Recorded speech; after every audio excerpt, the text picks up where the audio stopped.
Good afternoon, everybody. I have, as you can imagine, done a lot of thinking over the last few days, and I am clear that I have to do what's right for my country, Scotland. This isn't easy, and it's not without pain, as I have a genuine friendship with Keir Starmer. But my first priority and my first loyalty is to my country, Scotland. And I am not willing to sacrifice Scotland's NHS, our schools, our communities, our towns, cities, villages and islands to a third decade of an SNP government. That's why the distraction needs to end and the leadership in Downing Street has to change. It is so obvious that we desperately need change in Scotland. And in 3 months' time, the opportunity to get rid of a failing SNP government is one that is too important to be missed. We cannot allow the failures at the heart of Downing Street to mean the failures continue here in Scotland. Because the election in May is not without consequence for the lives of Scots. We have an NHS crisis where too many Scots can't access the treatment they need and when they need it. We have a housing emergency with more than 10,000 Scottish children homeless right now. And we have too many young people not feeling safe at school or on our streets or missing out on the opportunities they deserve. And we have an SNP government that is addicted to secrecy and cover-ups with devastating consequences. That's why I have to be honest about failure wherever I see it.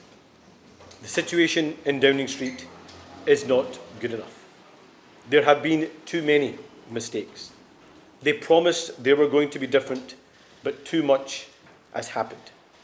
Have there been good things? Of course there have, many of them, but no one knows them and no one can hear them because they're being drowned out. That's why it cannot continue. I am proud to have played my part in removing a Tory government that was doing so much damage to Scotland. And having a Labour government matters.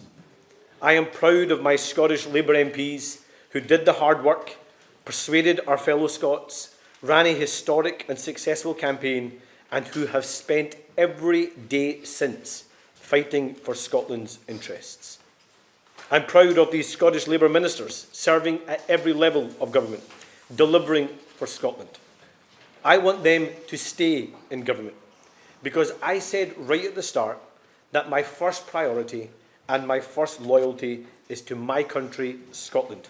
That's why they must continue to defend and protect Scotland's interests.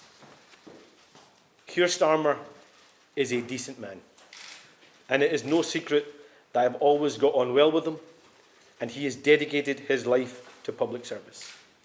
I have also dedicated myself to public service, and I need to decide what I'm willing to accept and what I'm willing to tolerate. The people of this great country, Scotland, are crying out for competent government, for transparency, for honesty, and for delivery. They want to see politics that is open and accountable. They want to see leaders who put the national interest before themselves. That is the standard I will always apply. In 3 months, we have an election that must be about one thing and one thing only: Scotland. That is my duty, that is my priority, that is my loyalty, and that is Scotland's choice. Thank you. I'll open up for some questions. I'll take Glenn Campbell from the BBC.